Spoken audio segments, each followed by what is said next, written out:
ಎಲ್ರಿಗೂ ನಮಸ್ಕಾರ. ನಾನು ನಿಮ್ಮ ಡಿವಿಜಿ ವಾಯ್ಸ್ ಕಾರ್ಯಪ್ಪ. ಇವತ್ತು ಕೊಪ್ಪಳ ಜಿಲ್ಲೆ ಗಂಗಾವತಿ ತಾಲೂಕು ಹೆಬ್ಬಾಳು ಗ್ರಾಮದಲ್ಲಿ ಹುಸೇನಮ್ಮ ಎಂಬುವರ ಮನೆಯಲ್ಲಿ ಸಿಲಿಂಡರ್ ಬ್ಲಾಸ್ಟ್ ಆಗಿದೆ.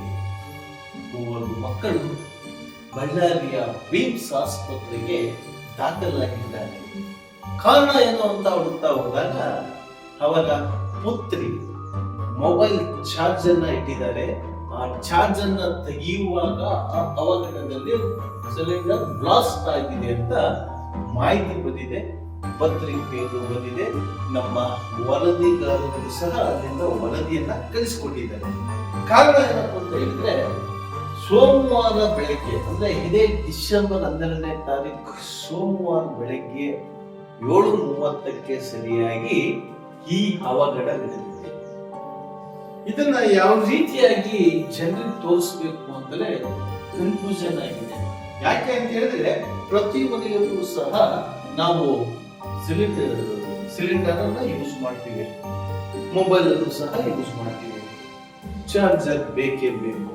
ಆದ್ರೆ ಇಲ್ಲಿ ಯಾವ ವಿಚಾರಕ್ಕೋಸ್ಕರ ಈ ರೀತಿಯಾಗಿ ಸುದ್ದಿಗಳು ಆಗ್ತಾ ಇದ್ದಾವೆ, ಅಥವಾ ಈ ಗ್ಯಾಸ್ ಸಿಲಿಂಡರ್ ನೋಡದೆ ಏನಾದ್ರೂ ಫಾಲ್ಟ್ ಇದೆಯಾ, ಅಥವಾ ಮೊಬೈಲ್ ಚಾರ್ಜರ್ ಏನಾದ್ರೂ ಫಾಲ್ಟ್ ಇದೆಯಾ, ಇಲ್ಲಿ ಎಲ್ಲ ನೋಡ್ತಾ ಹೋದಂಗೆ ನಮಗೆ ಗೊತ್ತಾಗೋದು ನಾವೆಲ್ಲ ಯಾವ ಕಡೆ ಹೋಗ್ತಾ ಇದ್ದೀವಿ. ಈ ಹುಸೇನಮ್ಮನಿಗೆ ನ್ಯಾಯ ಸಿಗುತ್ತೆ ಅಲ್ಲೋ ನನಗಂತೂ ಗೊತ್ತಿಲ್ಲ.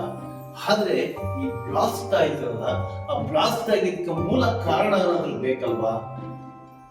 ಸಿಲಿಂಡರ್ ನಲ್ಲಿ ಗ್ಯಾಸ್ ಇಲ್ಲದೆ ಇನ್ನೇನಿರಕ್ಕಾಗುತ್ತೆ? ಹೇಳಿ. ಯಾಕೆ ಅಂತ ಹೇಳಿದ್ರೆ, ಅವರ 3 ಮಕ್ಕಳು ಸುರೇಶ್, ದುರ್ಗೇಶ್ ಮತ್ತು ರಾಜು ಬಳ್ಳಾರಿಯ ವಿಮ್ಸ್ ಹಾಸ್ಪಿಟಲ್ ಅಲ್ಲಿ ಉಸಿರಾಟದ ತೊಂದರೆಯಿಂದ ಇದ್ದಾರೆ. ಅವರ ತಾಯಿಯವರು ಹುಸೇನಮ್ಮನವ್ರಿಗೆ ಫುಲ್ ಉಸಿರಾಟದ ಬಹಳ ತೊಂದರೆ ಆಗ್ತಾ ಇದೆ.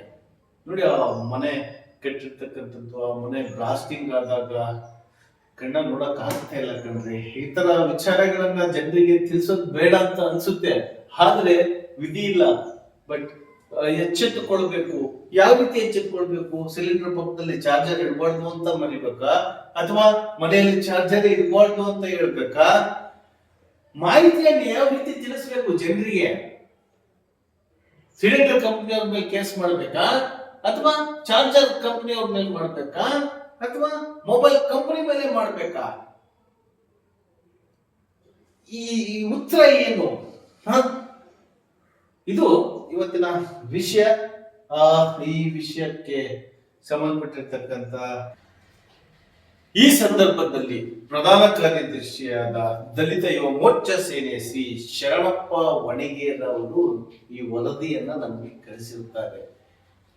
ಬಹಳ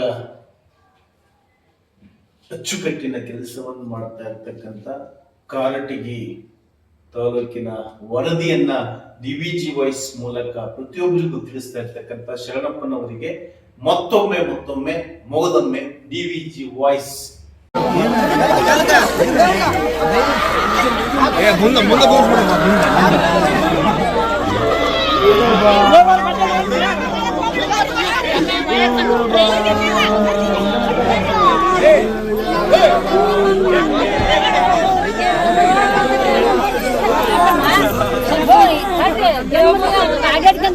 ನಿಮ್ಗೆ ಅರ್ಥ ಆಗಲ್ಲ. ನಿಮ್ಗೆ ಸರಿಯಂಗ ನೀವು ಸರಿ ಕಡೆ ಸರಿ.